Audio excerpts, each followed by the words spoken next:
దేవునికి అసాధ్యమైనది ఏదైనా ఉన్నదా?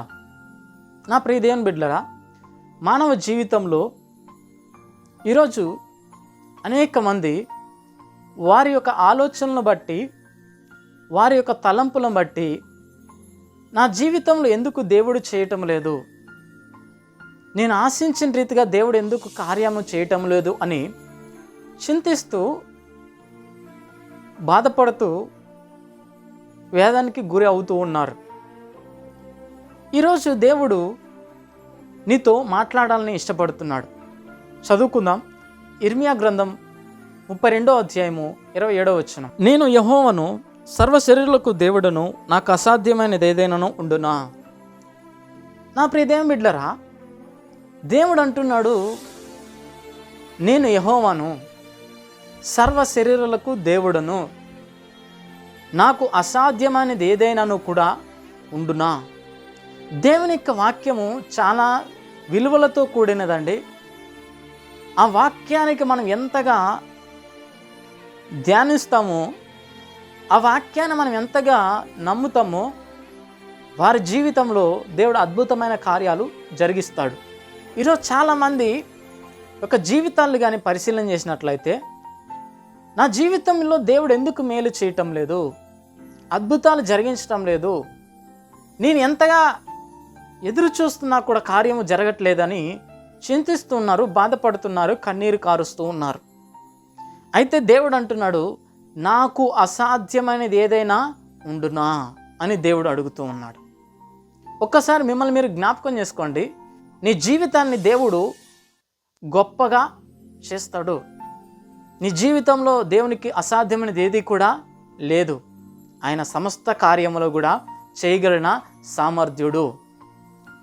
99 సంవత్సరాలు అబ్రహాముకు చేకుందికి మృత తెల్లమైన దేహముతో వారు జీవితాన్ని జీవిస్తూ ఉన్నారు.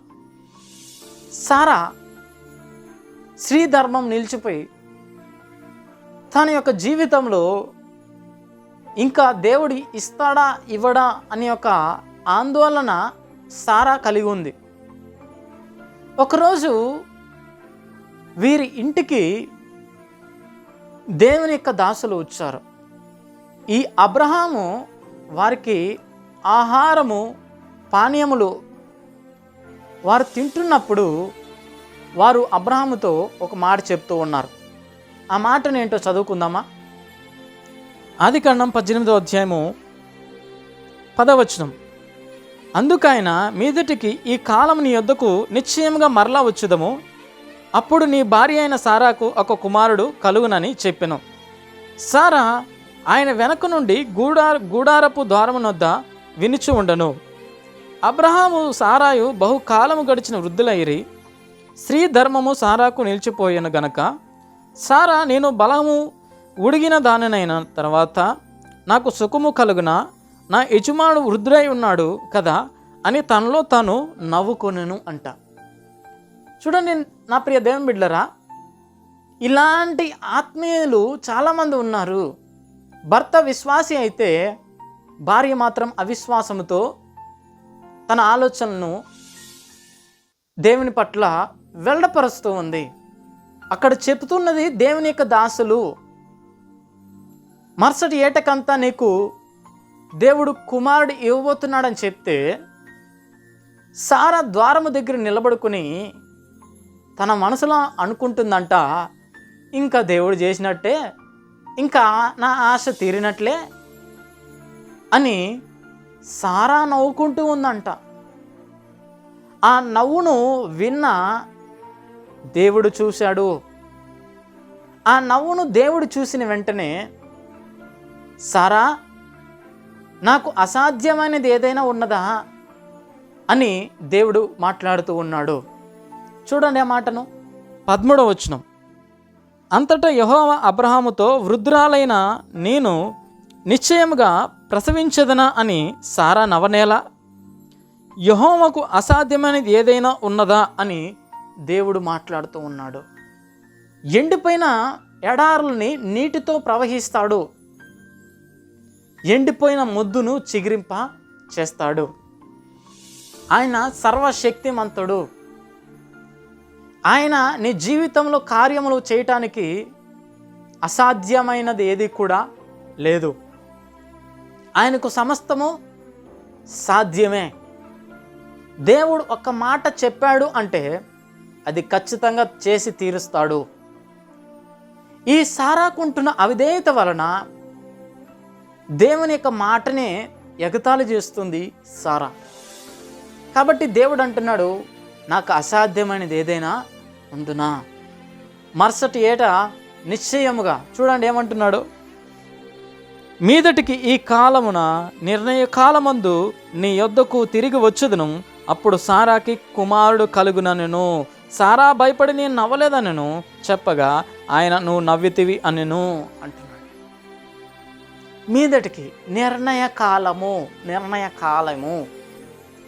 నీ జీవితంలో దేవుడు ఏదైనా చెయ్యాలని నువ్వు ఆశపడుతున్నట్లయితే ఖచ్చితంగా నీకంటూ నిర్ణయ కాలంలో ఖచ్చితంగా దేవుడు చేసి తీరుతాడు. ఆయనకు అసాధ్యమైనది ఏదీ లేదండి. పైపెచ్చు సారా అంటుంది ఏంటంటే, నవ్వుతూ నేను నవ్వలేదు అని చెప్తోంది, నువ్వు నవ్వావు అని దేవుడు చెప్తూ ఉన్నాడు. నిజమే కదా. ఎక్కడో గూడారంలో దేవుని యొక్క మాట వింటున్న సారా తన మనసులో నవ్వుకున్నట దేవుడు చూచి, నాకు అసాధ్యమైనది ఏదైనా ఉందా అని దేవుడే అడుగుతున్నాడు. నిజమే కదా.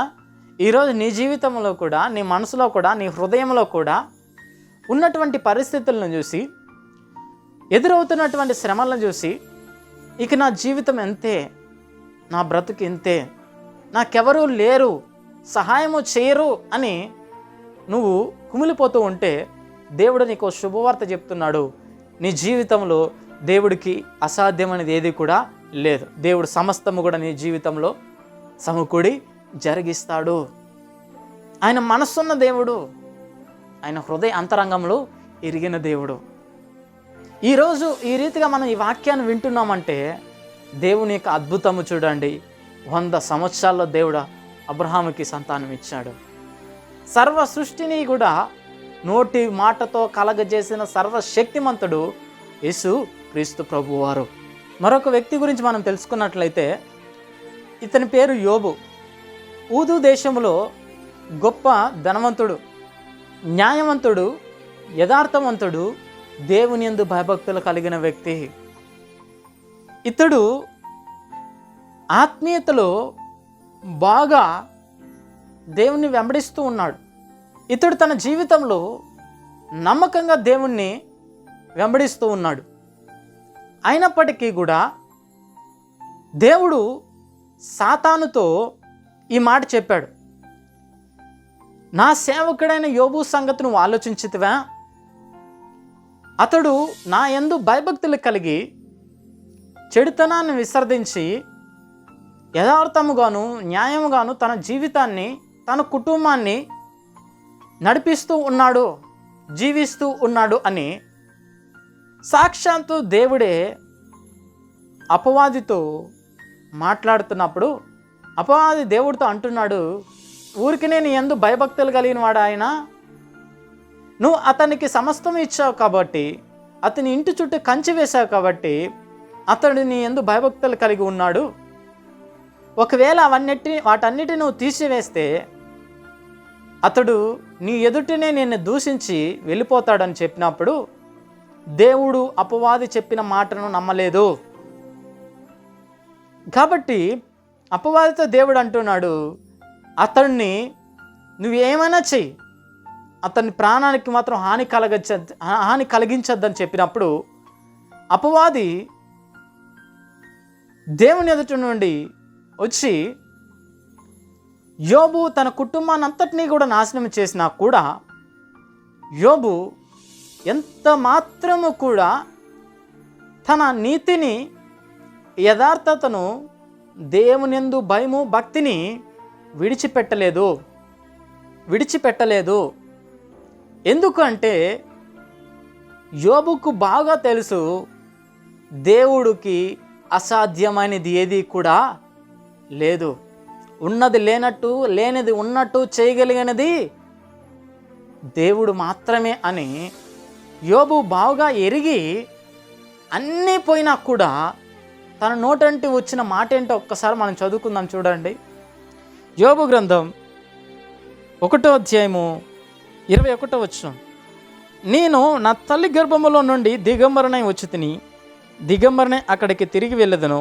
యెహోవా ఇచ్చును, యెహోవా తీసుకొని పోయెను, యెహోవా నామమునికి స్తుతి కలుగునుగాక. ఈ సంగతుల విషయంలో ఏ విషయమందును యోబు ఏ పాపమో చేయలేదు, దేవుడు అన్యాయము చేసినని చెప్పలేదు. దేవుడు అన్యాయం చేశానని తన నోటి మాటలతో అయినా కూడా చెప్పలేదు. ఈరోజు చూడండి, ఆత్మీయులైనప్పటికీ, విశ్వాసులైనప్పటికీ, నమ్మకంగా వెంబడిస్తున్నప్పటికీ అనుకున్నటువంటి కార్యాలు మనకు ఎదురైతే మన నోట్లో నుంచే మొట్టమొదటి మాట ఏంటి తెలుసా? దేవుడు నాకు అన్యాయం చేశాడు, దేవుడు నాకు సహాయం చేయట్లేదు, అసలు నువ్వు ఉన్నావా అయ్యా, నువ్వు ఉంటే నాకు ఎందుకు ఈ కష్టము, నువ్వు ఉంటే నా జీవితం ఎందుకు ఇలాగ అయిపోతుంది, కన్నీర్చి కార్చే జీవితం ఎందుకు ఉంటుందో అని యోబు జీవితం మనం పరిశీలన చేసినట్లయితే దేవుడే ఇచ్చును, దేవుడే తీసుకెళ్ళను, దేవునికే స్తుతి కలుగునుగాక అని యోబు చెప్తూ ఉన్నాడు. ఆఖరిగా యోబు గ్రంథం 42వ అధ్యాయం 2వ వచనంలో యోబు ఇలాగా దేవుడితో మాట్లాడుతున్నాడు. ఆ మాటను చూడండి, యోబు ఎంతగా ఆత్మీయ స్థితిని కొనసాగించాడు, యోబు జీవితంలో ఎంతగా దేవుడు తన అద్భుతాన్ని వెల్లడపరుస్తున్నాడు. యోబు రుచి ఎరిగి ఈ మాటను పలుకుతూ ఉన్నాడు. చూడండి, చదువుకుందాం. నీవు సమస్త క్రియలను చేయగలవనియు, నీవు ఉద్దేశించినది ఏది నిష్ఫలము కానేరదనియు నేనిప్పుడు తెలుసుకుంటుని. అర్థమవుతుందా నా ప్రియ దేవుని బిడ్డలారా? నీ జీవితంలో దేవుడు ఉద్దేశించినది నిష్ఫలము ఎన్నటికీ కానేరదని దేవుడు చెప్తూ ఉన్నాడు. నీ జీవితంలో దేవుడు మేలు చేయాలని ఆశపడుతున్నాడు. నీ జీవితంలో దేవుడు అద్భుతాలు చేయాలని ఆశపడుతున్నాడు. అసాధ్యమైన కార్యాలు కూడా సాధ్యపరచడానికి దేవుడు ఎదురు చూస్తూ ఉన్నాడు. ఎంత గొప్ప ఆత్మీయతలో యోబు రుచి చూశాడంటే, అన్నీ పోగొట్టుకున్నప్పటికీ, కురుపులతో నిండిన వ్యాధి వచ్చినప్పటికీ, తన శరీరంలో చిల్లు పెంకి గోక్కుంటున్నప్పటికీ కూడా తన ఆత్మీయతను యోబు విడిచిపెట్టకుండా, తన భక్తిని యోబు విడిచిపెట్టకుండా, తన యథార్థతను యోబు విడిచిపెట్టకుండా దేవుని యందు భయభక్తులు కలిగి ఈ మాటను సెలవిస్తున్నాడు. నీవు సమస్త క్రియలు చేయగలవనియు, నీవు ఉద్దేశించినది ఏది నిష్ఫలము కానేరదనియు నేనిప్పుడు తెలుసుకొని ఉన్నాను అని యోబు సెలవిస్తున్నాడు.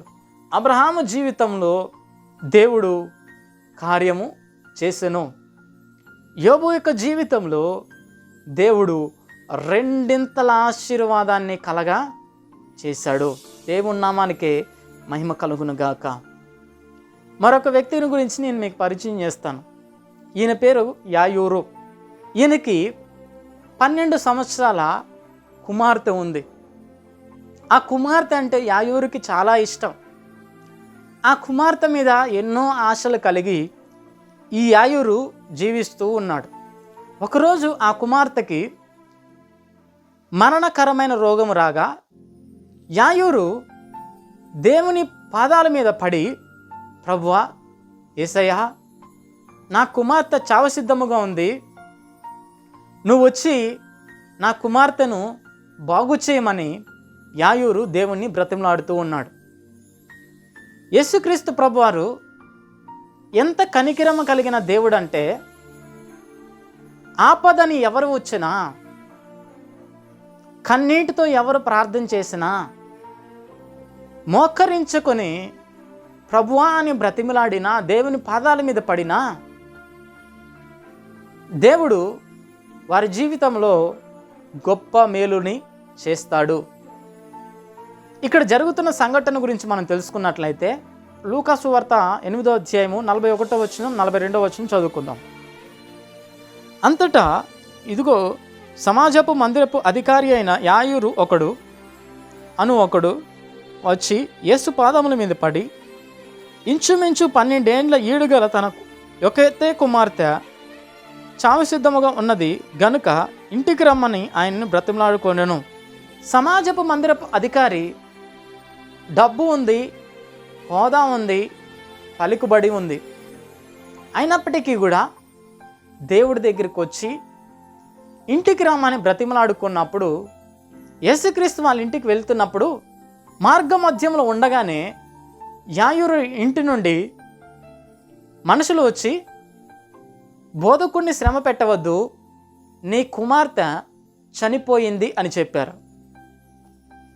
ఈ మాట విన్న యాయూరు కుమిలిపోతూ దేవుని వైపు చూస్తుండగా యేసుక్రీస్తు ప్రభువారు తనతో ఒక మాట మాట్లాడుతూ ఉన్నాడు.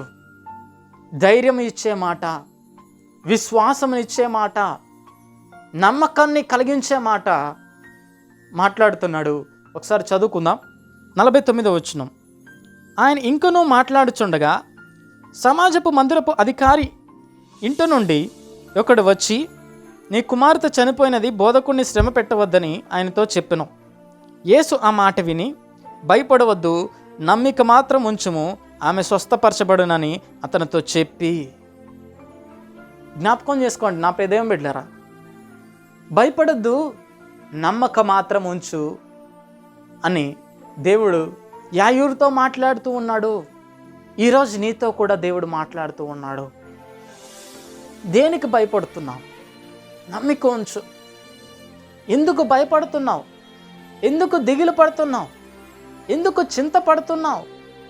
ఇంకా నా జీవితం వేస్ట్, ఇంకా నా బ్రతుకు వేస్ట్, ఇంకా నా జీవితంలో ఏమీ లేదని 4 గోడల మధ్య నువ్వు కృంగిపోతూ, కుమిలిపోతూ, బలహీనమైపోతూ ఉంటే దేవుడు నీతో మాట్లాడుతున్నాడు.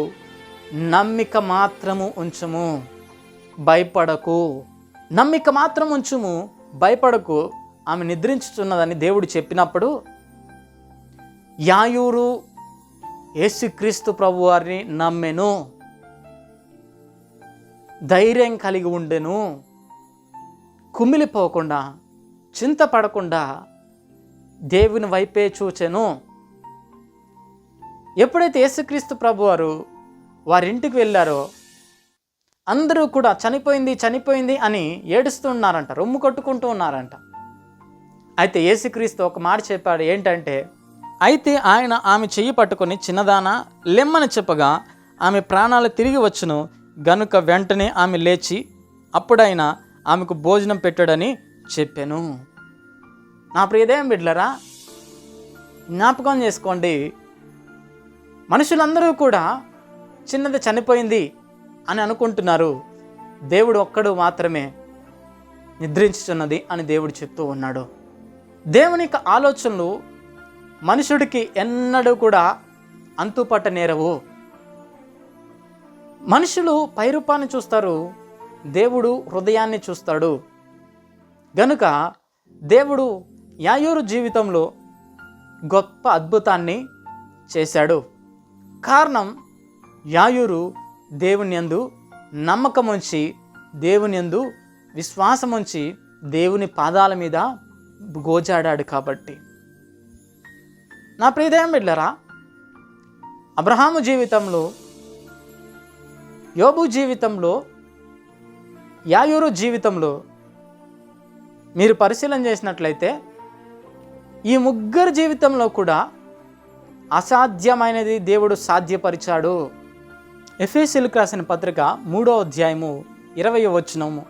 మనలో కార్యసాధకమైన తన శక్తి చొప్పున మనము అడుగు వాటన్నిటికంటేను ఊహించిన వాటన్నిటికంటేను అత్యధికంగా చేయు శక్తి గల దేవునికి క్రీస్తు యేసునందు మూలముగా సంఘంలో తరతరములు సదాకాలము మహిమ కలుగునుగాక. చూడండి, అడుగు వాటికంటే, ఊహించిన వాటికంటే అద్భుతమైన మేలులు, ఆశ్చర్యకరమైన కార్యాలు దేవుడు మన జీవితంలో చేస్తాడు. ఆయనకు అసాధ్యమైనది ఏదీ లేదండి. ఆయనకు అప్పగిస్తే, ఆయన యందు నమ్మకం ఉంచితే, భయపడక దిగులు పడక దేవునికి అప్పగిస్తే ఖచ్చితమైన కార్యాలు దేవుడు మానవుని జీవితంలో జరిగిస్తాడు. మరొక మాట చదువుకుందాం.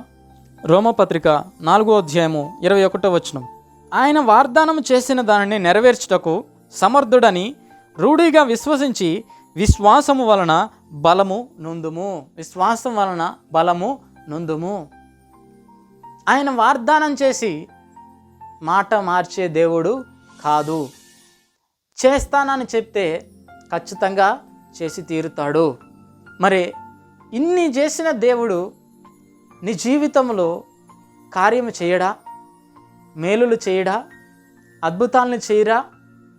వాగ్దానం చేసిన వాడు నమ్మదగిన వాడు కనుక ఆయన మాటల యందు నమ్మకం కలిగి ఆయన యందు విశ్వాసముతో నువ్వు భయభక్తులు కలిగి నీ జీవితాన్ని, నీ ఆత్మీయతను నువ్వు కాపాడుకున్నట్లయితే దేవుడు తగిన సమయంలో నీ జీవితంలో అద్భుతమైన కార్యాలు ఈ 2025 సంవత్సరంలో చేయునుగాక. ఆమెన్.